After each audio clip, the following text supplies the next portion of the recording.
Hello, my name is Dr. Shadaria Allison. I am the founder and creative director of Married to the Mission. I help women find their purpose and reform. And of course, I have been an international best-selling author of more than 4 books now, and 18 in total. And I can't think of a greater calling than the one to serve. I want to talk to some people out here. You know, marriage is one, and has been, as a millennial, a staple in former generations for years. There is no higher commitment. There's no more complex and fun and trivial and hard and emotional thing to be a part of than a marriage. And sometimes when we are called to passion pursuits as nonprofit organizers or those called to serve humanity, we don't think of our purpose with the same delicacy by which we see marriage. And I want to help people who have a purpose, who feel called or beckoned, if you will, by God to walk into their purpose, to ask themselves a question: are you married to it? When I say that, what I mean is, if you go up and you hear the vows that people, exchange, you hear them saying, for better, for worse, sickness and health, till death do you part. Think about that for a second and replace those vows with your purpose. Are you married to your purpose for better or for worse?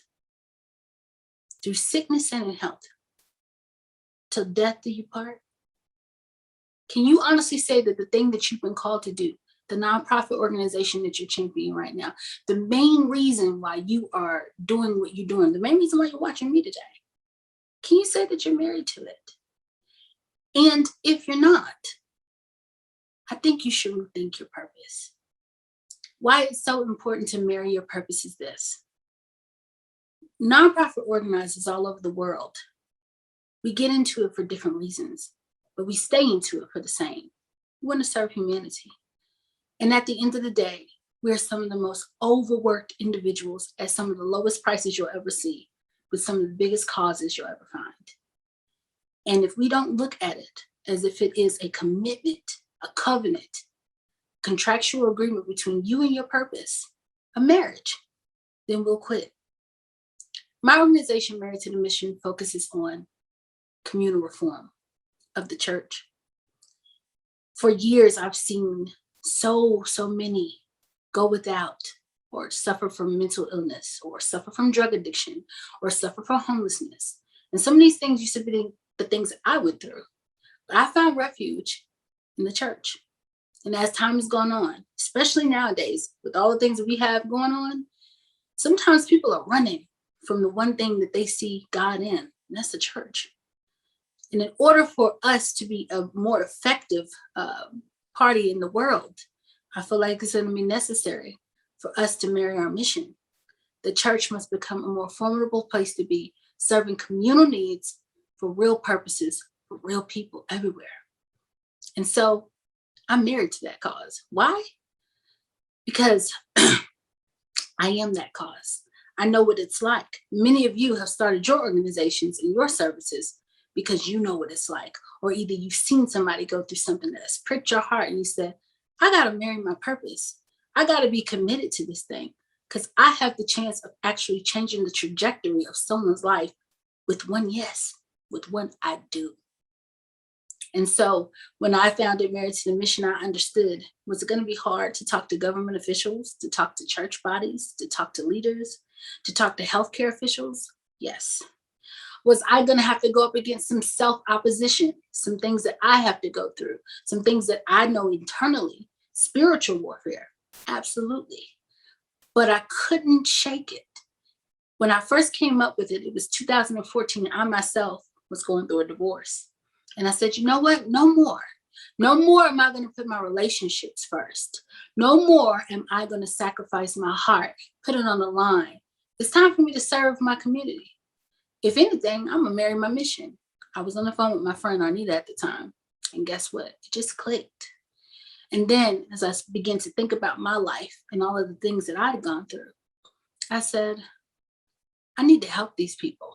As I remember what kind of church attendee I was. I need to help that person. How can I help that person? Nonprofit organization. And if it was a nonprofit organization, it was going to be to form a movement.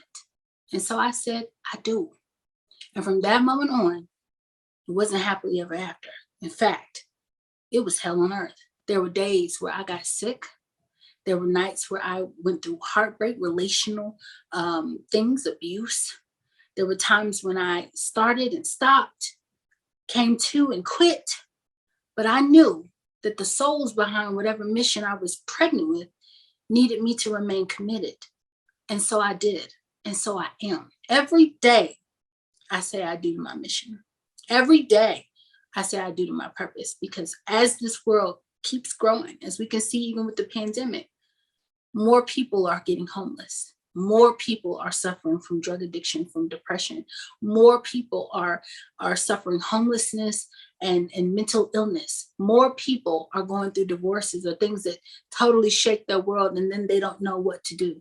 More people every single day. So it is my responsibility to say I do. I don't get a chance to say, I'm just dating my cause. Think about it. When you're dating somebody, you're trying to figure out if you like them, really. You can't date your purpose, because that purpose is going to stand whether you feel like it or not. If your purpose has ugly hair, you can't break up with it. No, you got to marry it. You got to stay committed. You got to say I do every single day in order for you to push the vision that God has put on your life. And so I ask you today, I just want to encourage you. I know it's been rough. I know we've heard from everybody here.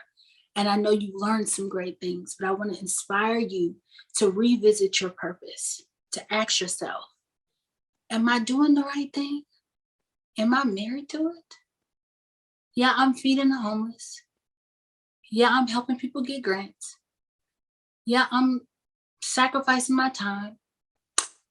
But am I passionate about this really? If I could do it for free,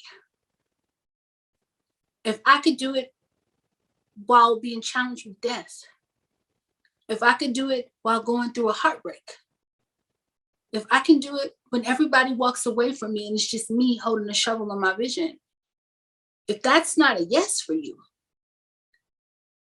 I ask you to get out of it quickly and find your mission and marry it.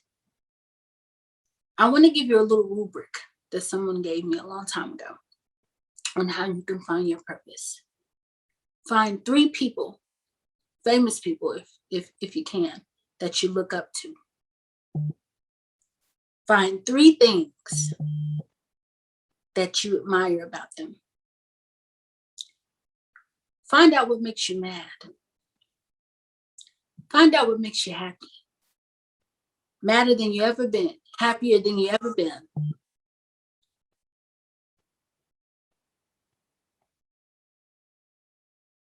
And then go do those things.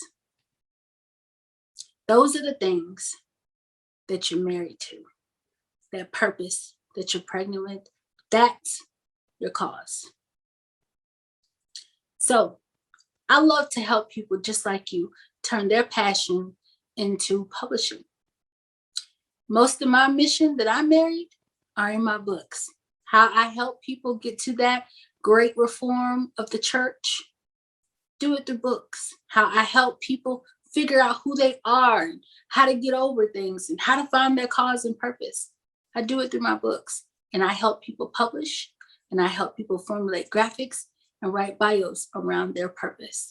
I help them marry it. Thank you so much for listening today. And I wanted to leave you with that note.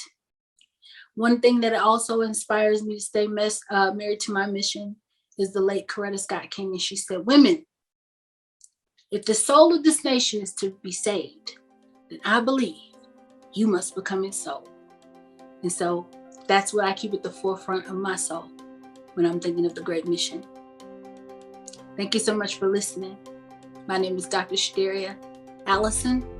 You can find me at drallison911.com. And if you'd like to connect, you can do so through info@drallison911.com. Thanks for listening. Marry your mission.